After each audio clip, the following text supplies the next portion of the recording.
Have you ever noticed that there are losses that make no sound, losses that do not appear all at once, losses that happen within you silently, while on the outside everything still looks normal? Some losses are loud, like when someone experiences a moral fall, a scandalous sin, an emotional collapse. But there are more dangerous losses, deeper, more subtle, the kind you only realize when you are already too far away. Thomas Watson once said a phrase that cuts through the soul like a sword. The soul that loses the fear of God does not realize it has begun to lose everything. That sentence is a spiritual alarm. It is the kind of truth that wakes you up from the inside out, because Watson knew that spiritual life does not begin with love. It begins with fear.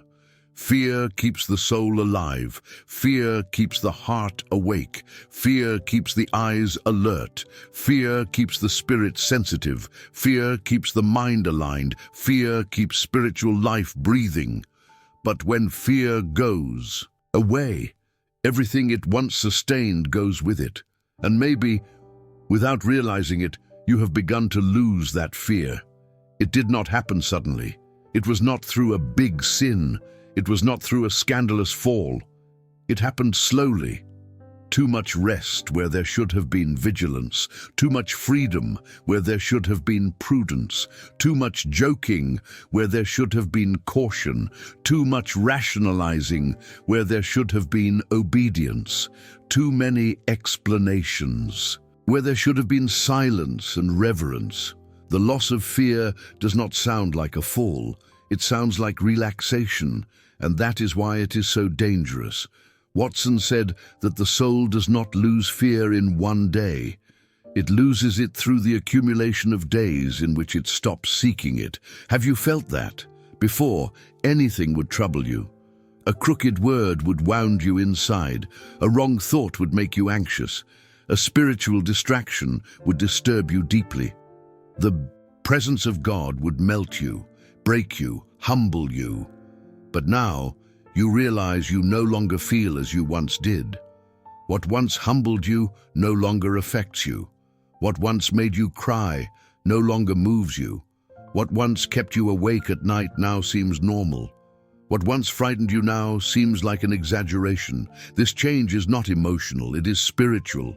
It is fear leaving, sensitivity dying, conscience growing silent, the heart hardening slowly, the soul drifting away from the presence without noticing. And Watson warned, the loss of fear is the loss of restraint. Without fear, sin feels lighter. Without fear, prayer becomes emptier. Without fear, the conscience grows quiet. Without fear, holiness is no longer a priority. Without fear, God's presence no longer feels urgent. Without fear, the soul stops trembling before what is holy. And when the soul stops trembling, it also stops growing. It freezes, it hardens, it becomes indifferent. Maybe you are feeling that right now. A hardness you cannot explain, a coldness that does not match the faith you once had, a sense of distance with no apparent cause, a lack of tears, a lack of hunger, a lack of sensitivity. This is not normal. This is not a phase. It is not fatigue. It is not too much to do. It is not a busy life. It is lost fear. And Watson said that the greatest tragedy of losing fear is that you do not realize when it happens. It is like losing body temperature. You only notice when you are already too cold. And maybe today, God is showing you that your heart has grown cold, not because you are rebellious, not because you are evil, but because you allowed spiritual fear to slip through the cracks. Small decisions, small distractions, small compromises, small rationalizations, small inverted priorities, all of this accumulates. All of this weighs down. All of this steals. All of this dims sensitivity. Watson said that sin does not only kill when you fall, it kills when you stop fearing the fall. And maybe that is your greatest danger right now. You no longer fear what you should fear. You no longer fear playing with what weakens you. You no longer fear conversations that pull you away from purpose. You no longer fear thoughts that begin like whispers. You no longer fear habits that steal your peace. You no longer fear distractions that drain your soul. You no longer fear environments that wound your holiness. And worst of all, you no longer fear the absence of God. This is the most dangerous point in the spiritual life. When a Christian stops missing the presence, they are falling, even if they are still standing. Fear is not terror.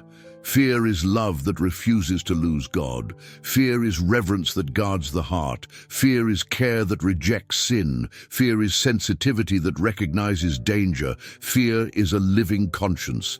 And if fear has gone, God wants to bring it back. That is why you are hearing this word. That is why your soul is uneasy as you listen. That is why something inside you is being stirred.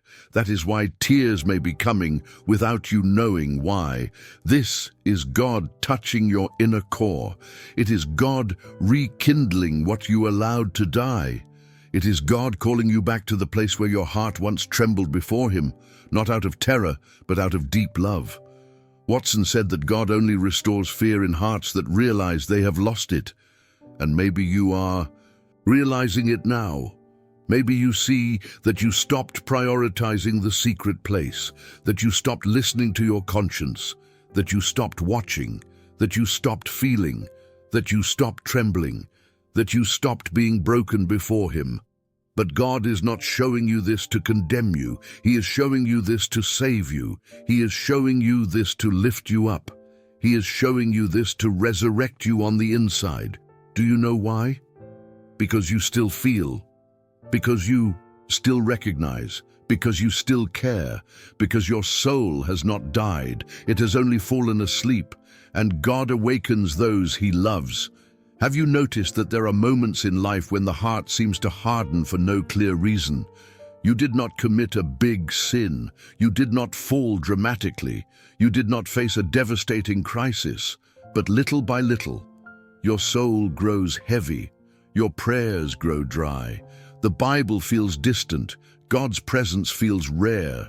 And what once humbled you, no longer moves you. This is exactly what Thomas Watson meant. The soul loses fear long before it realizes it has lost it. The heart does not wake up one day saying, "Today I decided to harden." It hardens slowly, invisibly, silently. The danger of losing fear is that it happens in the hidden places of the heart, while the spiritual appearance remains intact. You may keep going to church, keep serving, keep talking about God, keep posting verses, keep listening to worship, keep speaking spiritual language, and yet still be completely distant from the presence. Watson said the heart can keep the form of godliness even after it has lost its essence. It is like an old house, beautiful on the outside, but with termites destroying it from within. The exterior deceives, but the interior is collapsing, and maybe that is what is happening to you. On the outside, no one notices. Not even you noticed at first. But on the inside, spiritual erosion is taking place. And you did not notice when it began, but now you feel its effects. Before you cried easily, now you do not even remember the last time. Before you felt God's presence strongly, now it feels distant. Before you had strong convictions, now you accept things you never would have accepted before. Before you had hunger, now you have routine. Before you had zeal, now you have justifications. Before you had sensitivity, now you have doubts, fatigue, and indifference. And the deepest pain is this. You realize you have lost something, but you do not know how to recover it. But listen, the fact that you realize it is already proof that God is calling you. A completely hardened soul notices nothing, feels nothing, is disturbed by nothing, but yours is feeling. You are being touched right now. Watson said that the fear of God is the spiritual pulse of the soul. While there is fear, there is life. While there is fear, there is sensitivity. While there is fear, there is a living conscience. While there is fear, there is sensitivity to sin. While there is fear, there is reverence. While there is fear, there is vigilance. But when fear goes away, the spiritual pulse weakens. The soul is left without defense, without strength, without alarm, without tears, without fire. Have you noticed this? The things that once made you tremble now seem normal. The boundaries that once were clear now are flexible. The small breaches that once terrified you now are just part of life. The distraction that once frightened you now has become routine. This is what it means to lose fear. And when fear goes away, sin no longer needs to seduce you. It only needs to wait.